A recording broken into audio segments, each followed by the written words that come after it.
Hey everybody, welcome to another episode of Drop Temp Coffee Podcast. I'm your host, Carrie, and I'm your other host, Tim.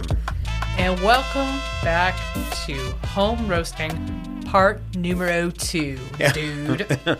So, first, I want to say something. Today is our 11th podcast. It is our 11th.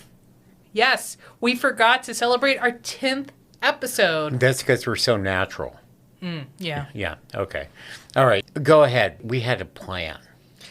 We wanted to change things up a little bit. And Tim and I were practicing this before we recorded the show. We want to give a shout out to our sponsors of the show. And first, we're going to do Primo Roasting Equipment. Yes, Primo Roasting Equipment. They are based in Santa Ana, California. Everything is built and manufactured within the U.S. If you are a roaster looking for a perfect roaster, talk to the guys at Primo Roasting Equipment. Check out their website. Check out the roasters they have.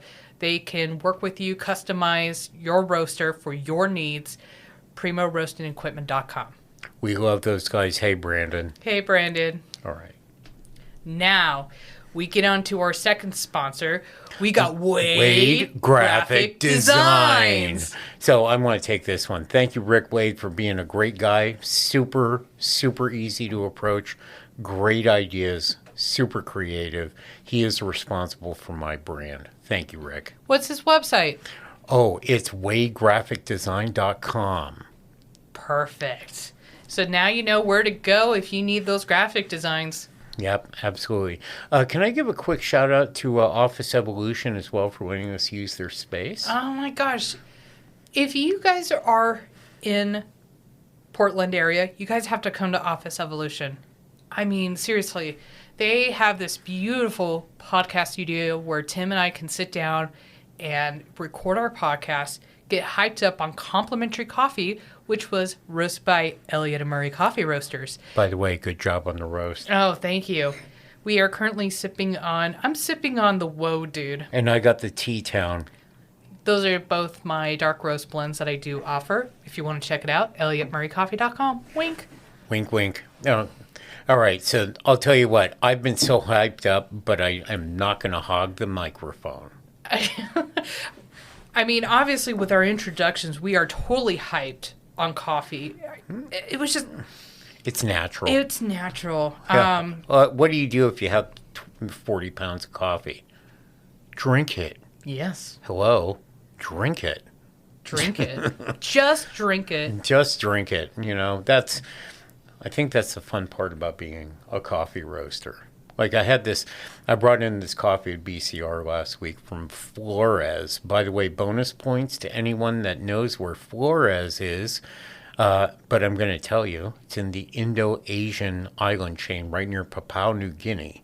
And man, it's that good coffee. And boy, does it have some caffeine to it. Woo!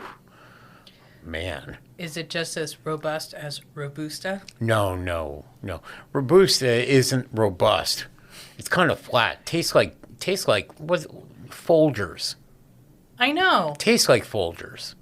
But it has a higher caffeine content. Well, it's only because they let it sit in a can for God knows how long until it ends up. Well, no, I'm not talking about Folgers. I'm talking about Robusta. Oh, no. No. It is not Robusta. Or Robusta. Robusta. Busta rhymes. What? Tomato. Busta, what? Basta. Yeah, that. I don't know. That editing is going to be awesome today. Awesome. So, let's go ahead and dive into part 2 of home roasting. Can I just give a big yoo-hoo, waha, yay? Thank you. Yahoo! Yoo-hoo! Oh, man, I do love home roasting. Always have. Yeah, it's one of the things that Tim and I, that's basically what fueled our passions, as you heard on the first part of last week's episode. It's really a passion, and we love sharing that passion with other home roasting hobby enthusiasts that are exploring. Yeah, I've heard the word hobbyist, referred in this case, and I think that's pretty accurate. Although I'll tell you, there are some hobbyists that I consider making this a living. I mean, there's some really good home roasters. Well, look at you and I. Okay, I'll take it. I'll take it. Absolutely. Well, I feel like home roasting is the kind of hobby that can actually change the direction of your life. That sounds really extreme. It sounds like it's really extreme. But personally, I think it really is what happened to me. It changed the direction of my life. Yes. Yeah. No, I'm on board with you. You know, you and I have a lot in common. And actually, that is definitely it. I never thought that this hobby of roasting a coffee at home would lead me to where I'm at right now as a coffee. Not in a million years. We heard briefly about your personal history, but why don't you relive that? What was the first thing you did when you tried to roast coffee? What was the first method you used? I did a cast iron skillet. Oh boy, that takes a lot of chutzpah. So this was before the popcorn popper because I wasn't quite ready to buy a popcorn popper. I was like, well, I have a cast iron skillet at home, and I'm going to throw these green coffee beans into the cast iron skillet and whisk. Using a cast iron skillet in your house, whisking it for about 12 minutes can make your wrist hurt really, really bad. Carpal tunnel? Anybody? It felt like it. It was getting to that point. No, but what I did is I threw in half pound, 8 ounces of green coffee beans into the cast iron skillet. You have to preheat it. You can monitor it at 400. I didn't monitor it. I just warmed it up. It was hot, warm to the touch, hot enough where I was like, okay, I'm going to throw the green coffee beans in there. I took my whisk, and it was one of those silicone whisks, so it can handle the heat of the cast iron without scraping it. So I went around and around and around, and I'm whisking and whisking and whisking. And I saw the changes from green to the brown to the cinnamon stage, like that light brown, and then into the dark roast stage. That was the most inconsistent roast I've ever had, even though I kept agitating it, because you have to agitate the coffee beans as you're roasting. I oppose roasting coffee beans in the oven. Do not do it. It's going to be uneven and it's going to be roast. By the way, a little trick of the trade, if you're roasting coffee at home, agitation is really important. And she's absolutely right. If you have an uneven roast, you'll end up having a really bitter coffee. It will always be bitter. It's going to be disgusting. Yeah. Because it's undercooked. Yeah, that's exactly right. That's exactly right. It's considered an agricultural product that you need to fully cook to consume. Well, and it just tastes better. Yes, it does taste better.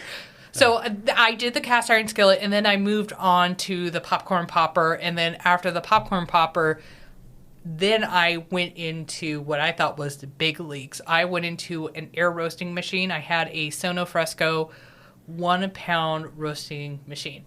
So that type of machine, I found that for about $1,200 on eBay.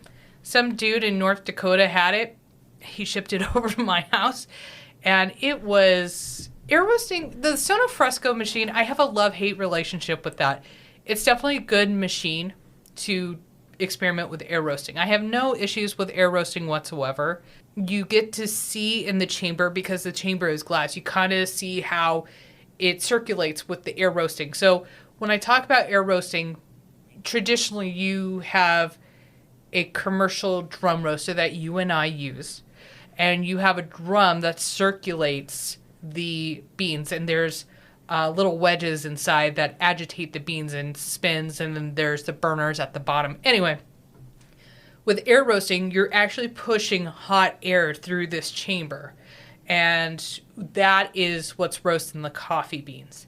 What was great about the Sono Fresco is that it really had me engaged in watching the beans, and as it's going through the roasting process, I wrote down my times, I wrote down the temperatures. I had the variables where I can adjust the temperature and I can adjust the timing on it. What I wasn't a huge fan of when it came to the Sono Fresco was the error codes that popped up.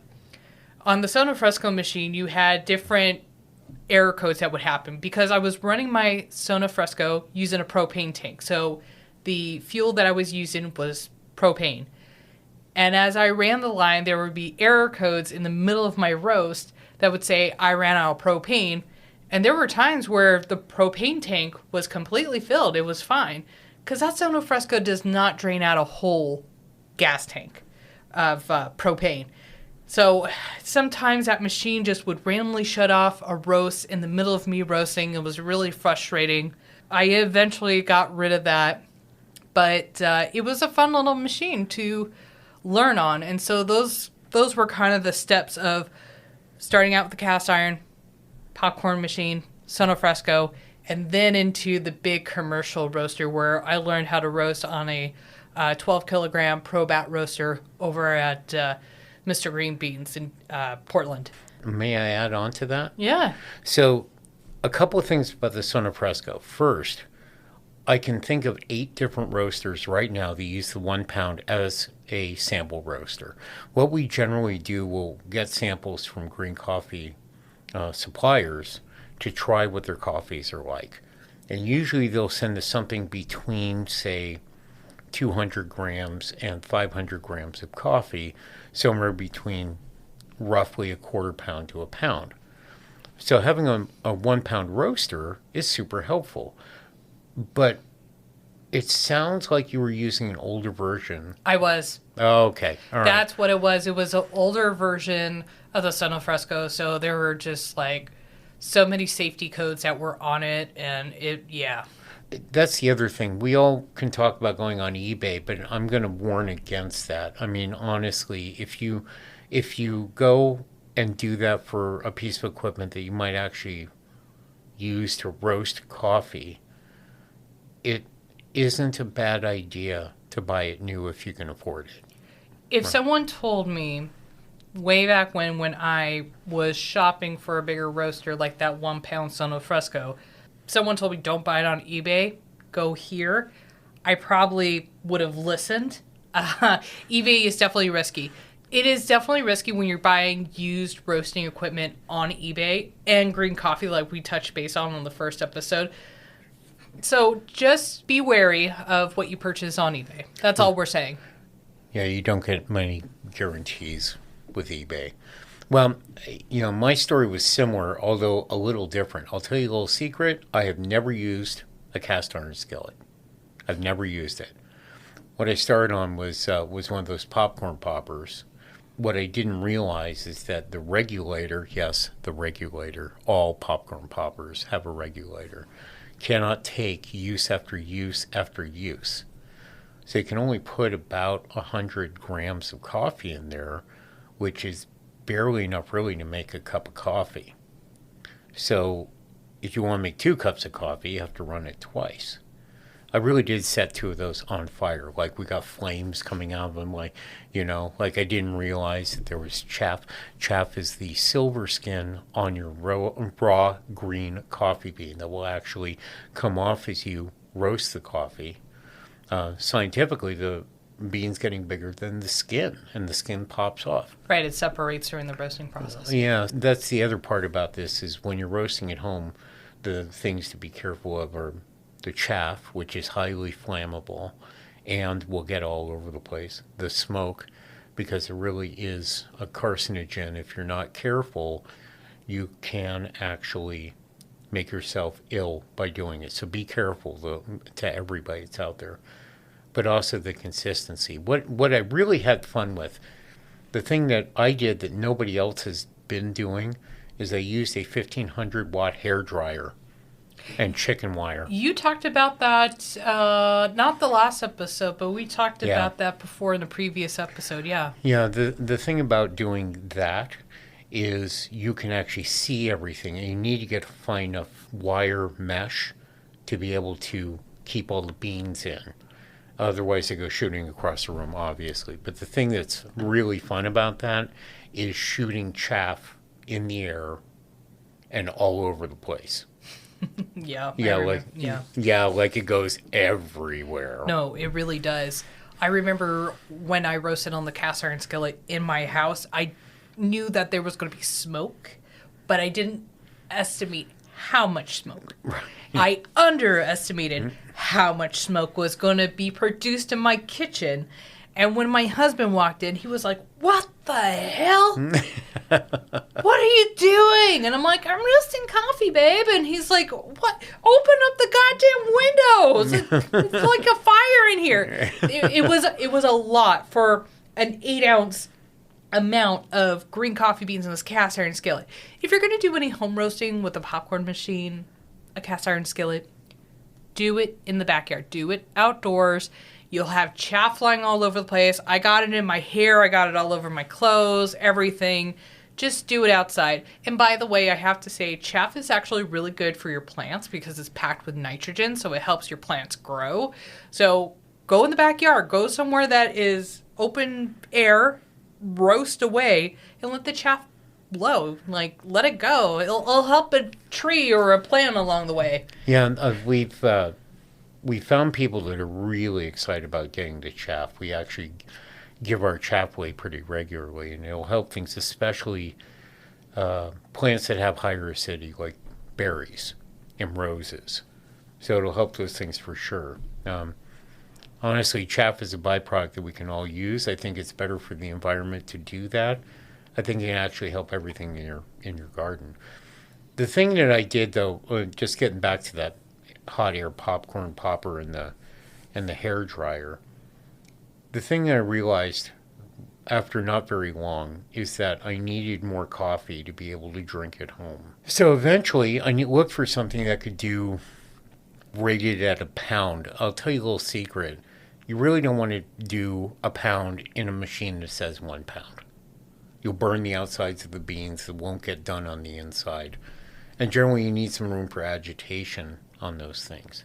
Right, because you're hitting the maximum point of that, and so you're not going to allow that circulation of airflow. So I agree with you on that. And just like a commercial roaster or any device that you use to roast coffee at home, there's a certain limitation. So if it says 1 pound, you better bring it down a notch. For what I'm doing to kind of give a relation, one of my favorite home roasters personally is the Hot Top. I've used both the computerized and the non-computerized versions. And that non-computerized version just made me really sharp and pay attention to things. I'm a big fan of that device. The thing I don't like is the price, because right now those things will go about $1,300 new. It's expensive. And if you get the one that's more expensive, it's $1,800 for a bunch of computerized sides, which are great. Don't get me wrong. Like, you can use that. It's a great tool, but $1,800 is a big spend for that.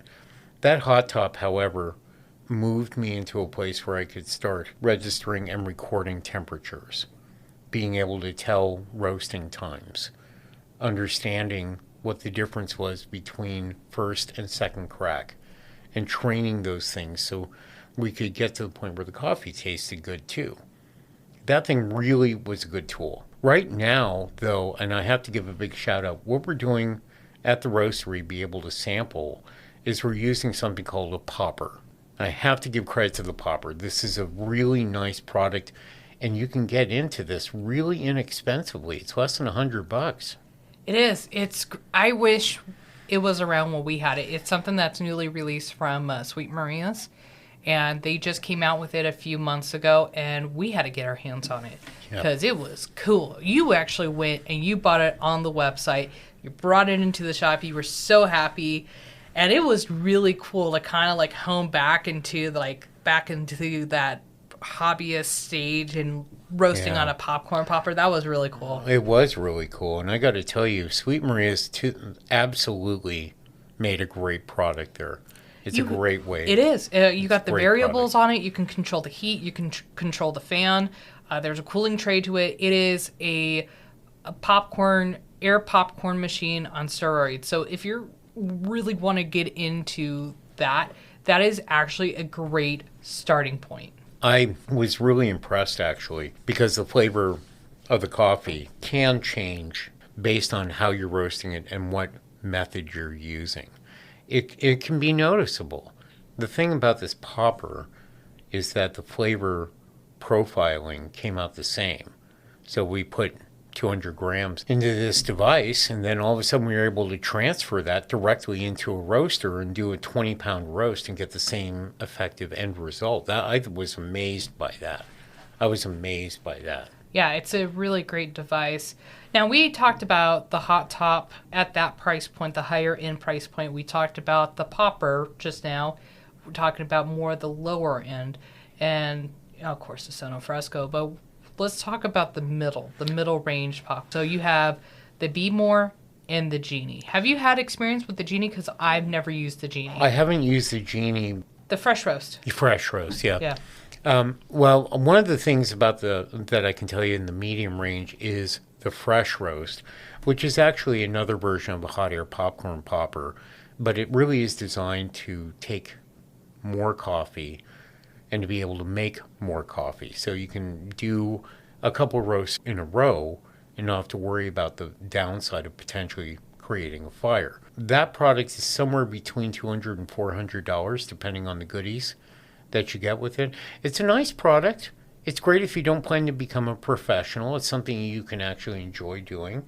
It smells great, and I have experience with that. I don't have any experience with the Husky, but that falls into that territory as well.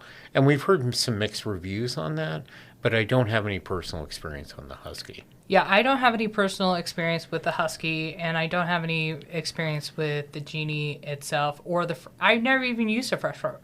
The only one out of all, the midway one, was the Be More. I got the Be More, which looks like a confection oven. Yes. And you open it up, and there's like a rotisserie style drum that's inside. So that's what the Be More is. And the Be More, you can get that for around $400, brand new, $400 or $500. So I actually got the Be More when we opened up the space at Drop Temp, because we needed a sample roaster, and I thought, well, I'll buy a Be More.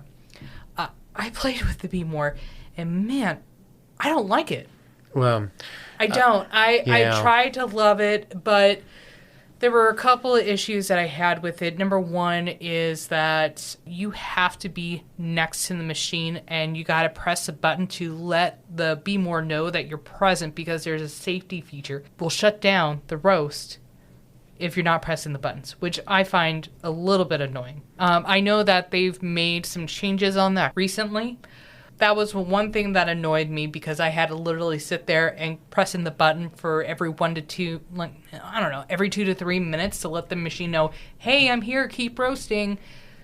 And also the cool down process with the Be More was also a pain, because you do have a cooling cycle that happens once you achieve the roast that you want to get at, but it doesn't cool down quick enough. And because of that, that roast is still continuing on. It's going to overcook your roast. So I have to open up the door and literally have to cool it down during the cool down process. It's something that it was a little bit finicky. Did it produce a great roast though? Yes, absolutely. It totally did. It's just, you have to be very, very attentive with the Be More. I didn't like the Be More, and I'll tell you why. It was inconsistent. You could weigh the exact same amount of beans, but if you had a bean that was more dense than another, it didn't work as well. And even with a newer model, because the newer models are better, you can set a certain color to them. It's not something I think fits into a professional environment. I just don't think it does a good job. It does do a good job if you're at home and you want to go with one roast and figure it out from there. But the same thing's true. In our environment, we might get, 5, 6, 8 samples. And we have a lot of other things we're doing, so we want to be able to do roasting of those samples and taste them appropriately. It takes time to do these things. And that's why, to anybody that might be using a Be More, there are several fixes you can find online, YouTube. You can certainly go by all those. There are some great ideas. There are great home roasters that are using Be More. I'm not a hater. It's just not my number one. No, I agree. I'm not a hater either. It's just, for me, it's like, it's something that if you're at home, you need to roast up coffee for the house or something, and you have the day off, you want to roast coffee, like absolutely. Or if you are just spending the time to get to know the roast or learning about the roasting process and you're attentive to it, yeah. I'm not hating on the safety features. I think the safety features are important. I want to clear that up. Safety features are really important on these machines because it prevents fires from happening. But for me, it's just, it's it's irritating. It's a little bit annoying, but I understand why the manufacturers have those in place, and I get it. It's just I have to be really, really attentive to it. It's not like I, put a roast in and walk away or anything, but, pressing a button there every 2 to 3 minutes to tell a machine, like, hey, I'm here, it's a little bit annoying. I think that might be a good segue into talking about how to go from those smaller roasters into the ultra high end and then beginning commercial, right? Like we've seen the Bullet. Have you seen the Bullet? I've seen the Bullet, yeah. The Bullet's it's really sexy. I'm not going to lie. There are a couple of different places out there that will allow you to use the Bullet. So go out and ask if you find out people at co-ops you want to go talk about the Bullet. It's supposed to do a great job. It's got some very interesting features to it, like being able to run on propane without changing jets. To everybody who doesn't know, if you're using natural gas, that's the way most roasters are roasting, it doesn't take as much natural gas to create a hotter flame. If you're using propane, it's a cooler flame. It can take longer to roast coffee. And this is something people don't realize. It can actually take longer. Today, for instance, I went to the ProBat. We are using a ProBat 12K at the moment until we complete the install of that Primo. I can't wait to get that Primo going. Oh, man. Yeah. I'm just so excited about it. By the way, we got traction on that Primo. Yeah, it looks like it might be 3 weeks. Woo! We're pretty excited. By the way, we might actually have to do a broadcast there. I might do a podcast out there. That'd be great. You just stick my head inside the Primo and listen to it run. No. But going on with the ProBat though. So when you use a big commercial roaster, everything gets bigger. And I don't mean just the size of the machine. The expectations of the coffee gets bigger. People who roast on a machine, even a 2 kilogram machine, are stepping into commercial. They're going from home roasting into commercial. There are some great 2 kilogram machines out there. There are hot air ones. There are electric ones, so you don't need gas. By the way, the downside of electric is that they take forever to cool off. But there are also gas, natural gas. For a long time, I used an Ambex YM2. To Ambex's credit, that was a fantastic machine, really easy to use. And we ran our business on it for almost two full years. So, I mean, it pretty dependable machine. That machine, by the way, from Ambex can run about $7,000. So we start talking about commercial. Everybody's more than welcome to buy whatever machine that they like. This is just our experience and our recommendations we're basing off of what we do and how we've done it. And our experience of how we use the machine, definitely. Off subject for a moment. Last week, we ran into a situation where we needed to use a roaster with a bigger capacity. Our friends over at World Cup Coffee, particularly Dan Welsh and his crew, Kevin and Chris, hey guys, they were nice enough to let me use a Civets, which is a hot air roaster on a large scale. You could do 30 pounds of it. I hadn't used one of these machines, and it was pretty easy to adapt to. But what's really funny about hot air popping is it's limited because you have to do exactly the same weight in each and every roast. In this case, I had to do 30 pounds at a time, which is a significant amount of coffee. The results were great. I think you can become an amazing roaster on any method that you use, on any machine that you decide to buy. It takes practice, it takes focus, it takes a little experimentation. Yeah, honestly, that Bullet is pretty sexy, though. I'm not going to lie. That's pretty awesome. Well, yeah, the Elio is definitely something, and One of these days we'll have it in the shop, but they are definitely spendy. Yeah. I think it It's was like about $3,800, $4,000, something like that. And it's like, you think to yourself as a roaster, man, I could buy like 6 bags of coffee with that amount of money that I would spend on the alien. 6, I mean, maybe 8. Maybe. Something. Who knew? Yeah, exactly. So we kind of touched base on the starters, like the popper. We kind of talked about the mid-size kind of home roasting, and then we kind of dabbled into a little bit of bigger side kind of slash commercial. So we talked about the machines, but let's kind of dive into people who are like, if I'm going to throw these green coffees in here, what am I going to look for? What is the process from green to brown? I think that's a great idea. So it's kind of like we're going into more of roasting theory. Okay, so the simple theory behind roasting is that you take a coffee that is uncooked and you want to transition it through heating it to a point where you can find the maximum flavor, the style of coffee roasting that you like. That's the basic theory. The acts in the middle of that, the actions that you take in the middle of that can determine how successful you are. One of the things I say for sure is that you want a machine where you can see the coffee. If you can watch the coffee develop through clear glass, I think that always works better because it can show you each step of the way. Even in a popcorn popper, you can see that transition happening, and like a Sono Fresco, you can see that transition happening, and even a fresh roast? Yeah. You see that because they all either have that clear glass, that heat tube, where the popcorn popper, you can just look into the cylinder, right? So one of the things is that you be roasting coffee. Now, when we talk about like the temperatures, it is variable depending on what you use, but it also depends on what roast you're going to try to achieve, because it's like commercial roasting. Like, let's say I'm trying to achieve a dark roast on a Diedrich. I would have to roast to 450 degrees.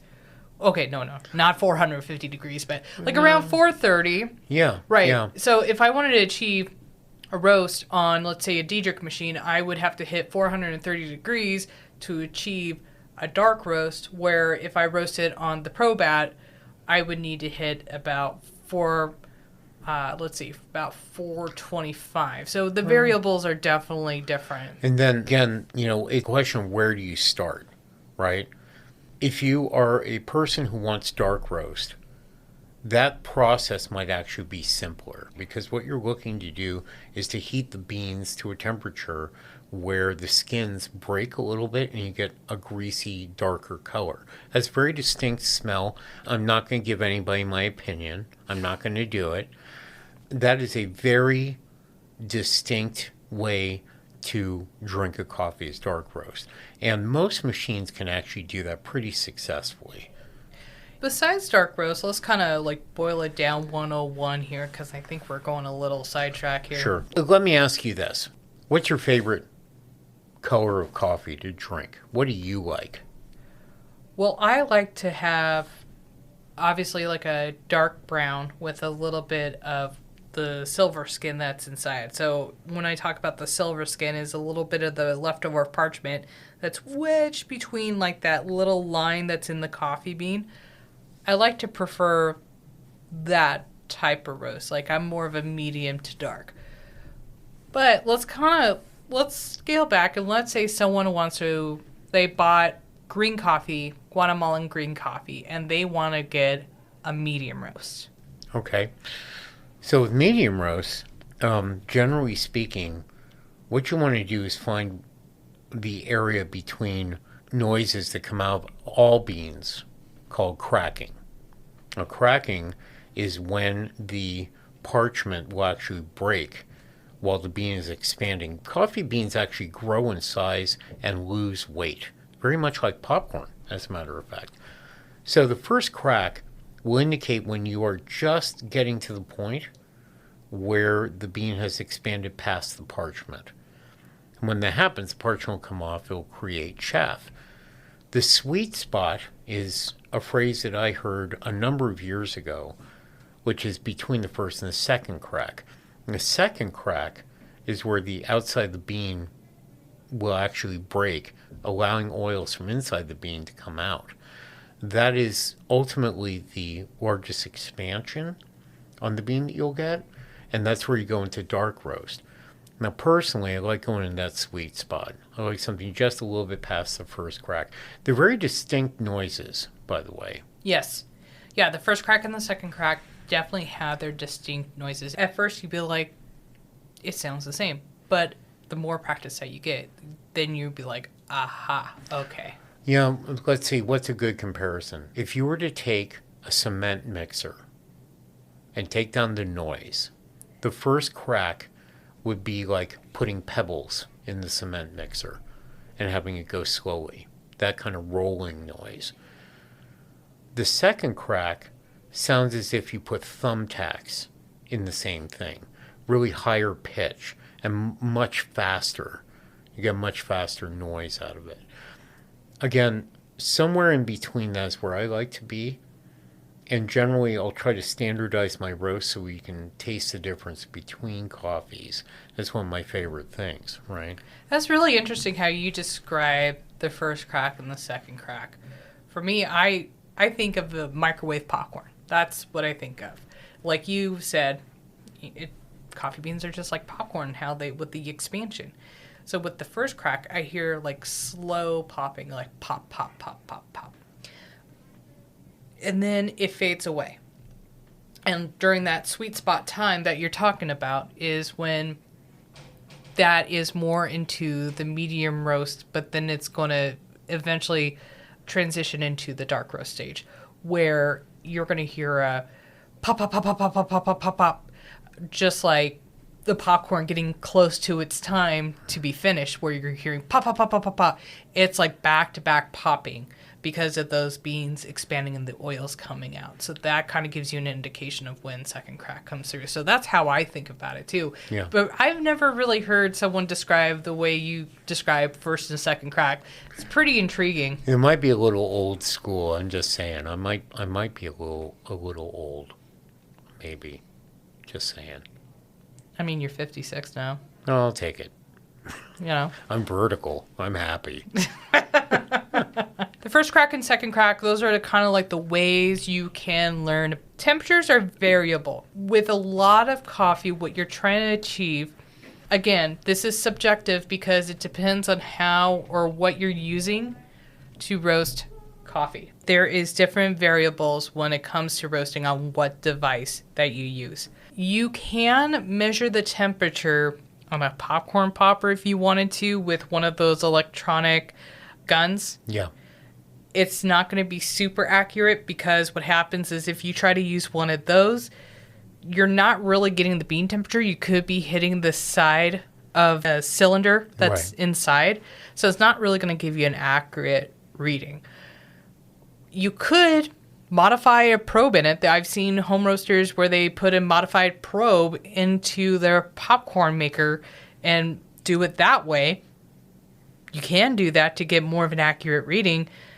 But honestly, it's like if you really want to get in depth with that, you need to get the popper from Sweet Maria's. Yeah, I would agree with that. That's the thing, right? Temperature is important, especially for the device you're using. Yes. The downside of the popcorn popper, something you would not the popper device. I like the popper device. I think it has a lot of positives.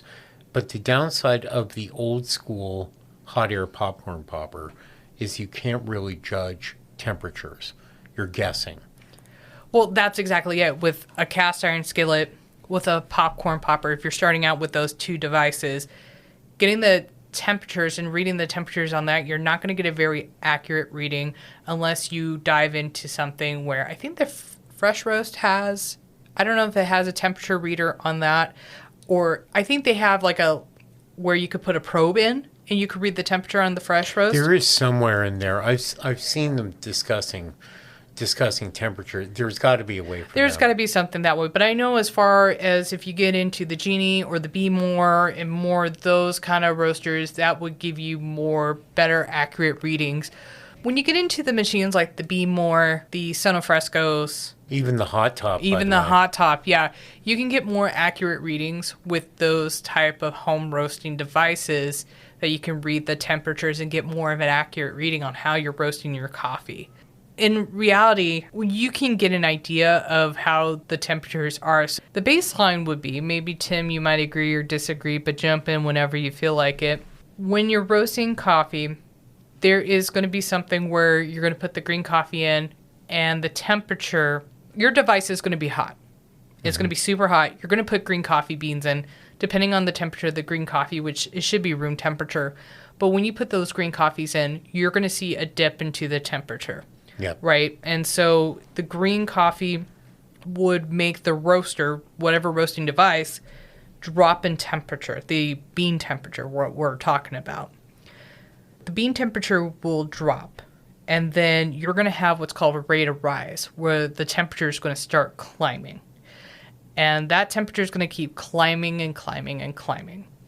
So ideally, on average, you get to see the transition that's happening with going from green to the light brown, the cinnamon stage, when you're at about 300 degrees, about 320 degrees into the roasting process. And it's going to keep climbing and climbing and climbing. And then it's going to get to a point where you're probably around 375, 400 degrees, that it's going to start evening out the temperature. So think about a graph. It's going to dip, it's going to rise, and then you have what's called the curve. And that curve is going to happen where you're going to see a stability with the temperature around 375, 400. And it's going to kind of cruise to that point, and depending on what roast you're going to achieve. Now, ideally, if you're trying to get into light roast, you want to be around between 405 to 415 for an ideal light roast. Medium roast, you want to be around 415, 430. And if you want to achieve a dark roast, you want to be around 430 to about 440 degrees. See, it's a good guideline, but I don't think I agree.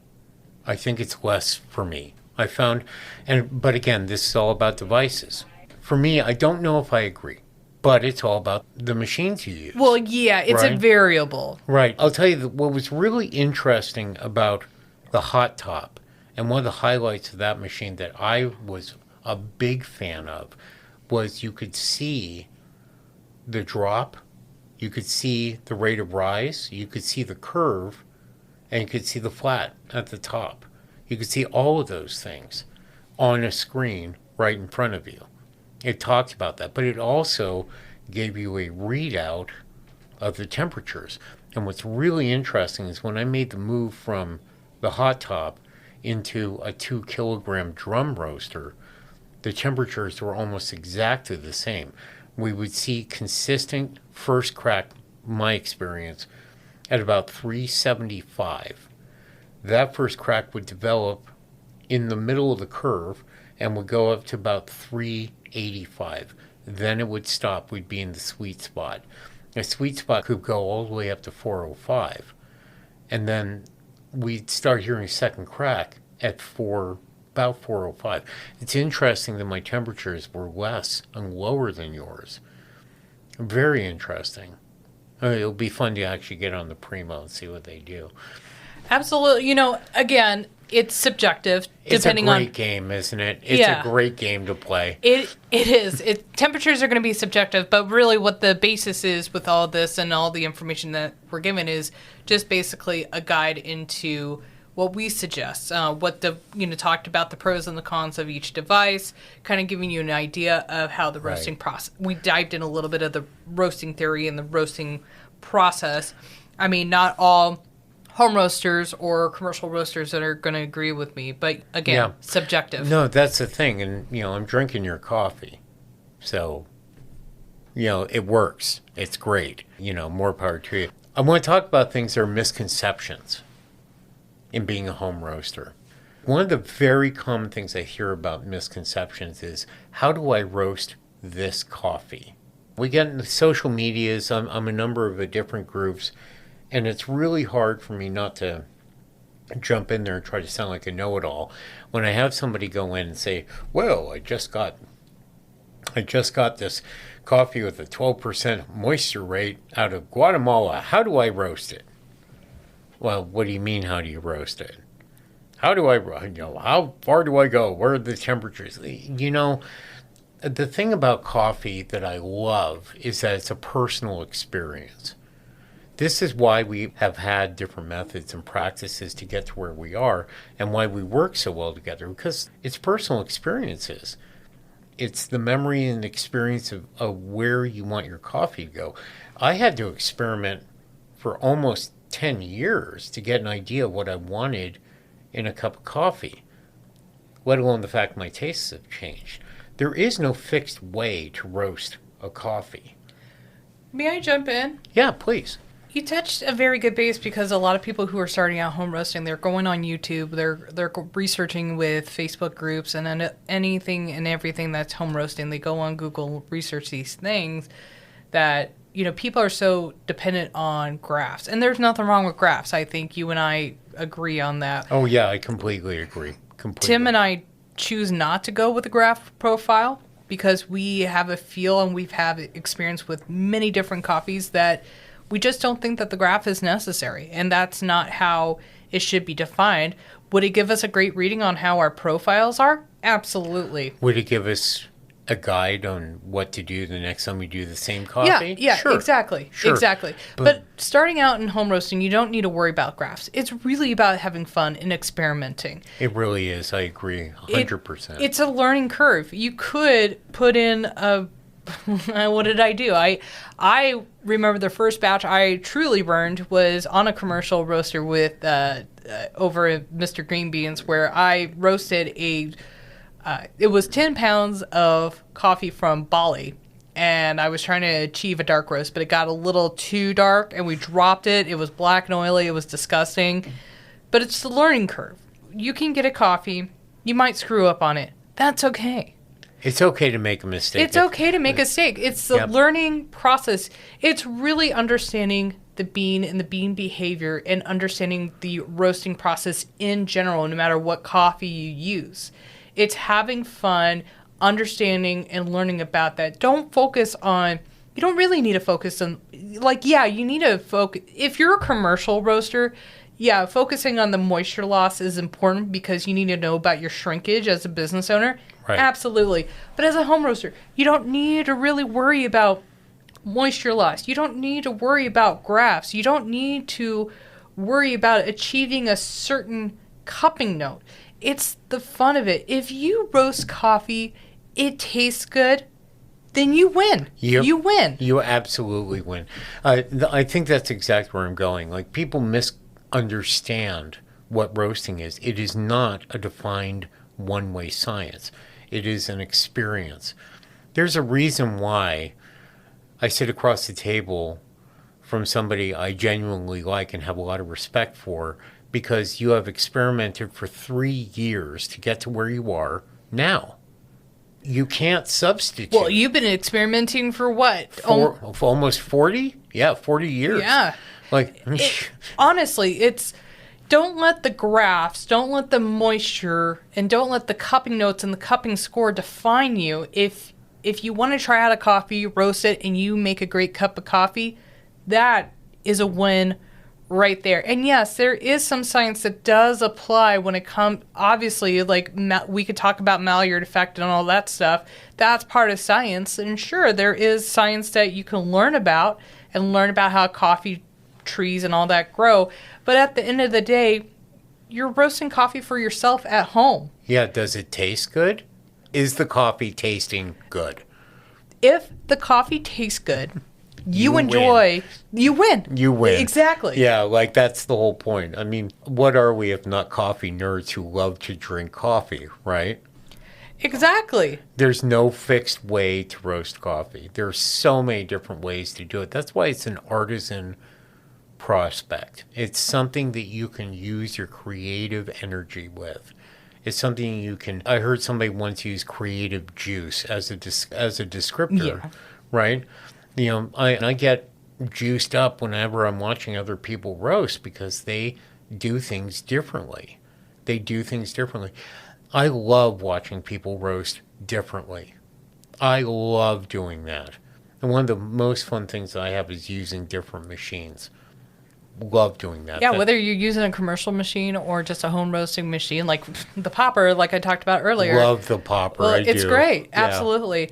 So I think this has been a really good segment. I think we dived into a lot of it for part 2. And for everybody who's listening out there, if you have any questions and you want to reach out, and if there's something we haven't touched base on, we could probably dive into this subject again. But I think for this segment of part 2, we dived into a lot of information. It's a lot to digest. And thank goodness you can listen to this on the Anchor FM platform. You can listen to all streaming platforms. You can replay it over and over again. So if there's something you're missing out, go ahead and replay it. Well, and don't forget, we can always be real life too. If somebody wants to call us or email us. And you can definitely reach out to us at hello@droptemp.coffee. That is our email for the podcast show. You can send us an email if you have any questions when it comes to learning how to get into home roasting. If you are a home roaster yourself and maybe running into some issues, and maybe there's something that you're doing that you're not sure of and you want feedback, give us a holler or even stop by the shop. Absolutely. Stop by the shop. That's the thing. Everybody that is at that shop will love to talk to you. Yes, I love talking to home roasters. As a matter of fact, I had a gentleman come in today because he heard from another home roaster that we were offering green coffee for people to roast coffee at home. He came by, he got some coffee, and he just got a popper too. Yeah, that's great. He had a friend of his who told him, hey man, you should be roasting your own coffee, and he's going to experiment with it. I don't know how well it's going to be, but you know, I love connecting with home roasters and sharing my knowledge because they're learning and I want to give them that knowledge. And so if they can achieve an amazing roast, we can give them the guidance and the tools to do that. So if you are in Hillsboro or nearby the Hillsboro area in Oregon, stop by the shop or email us, whatever. Yeah, we'd love to hear from you. Definitely. Well, let's go ahead and wrap it up for today. I think we covered a lot. It's a great show. Absolutely, it is. We have enough to actually get this a complete episode. It's going to be great. It's going to be awesome. End with shout-outs.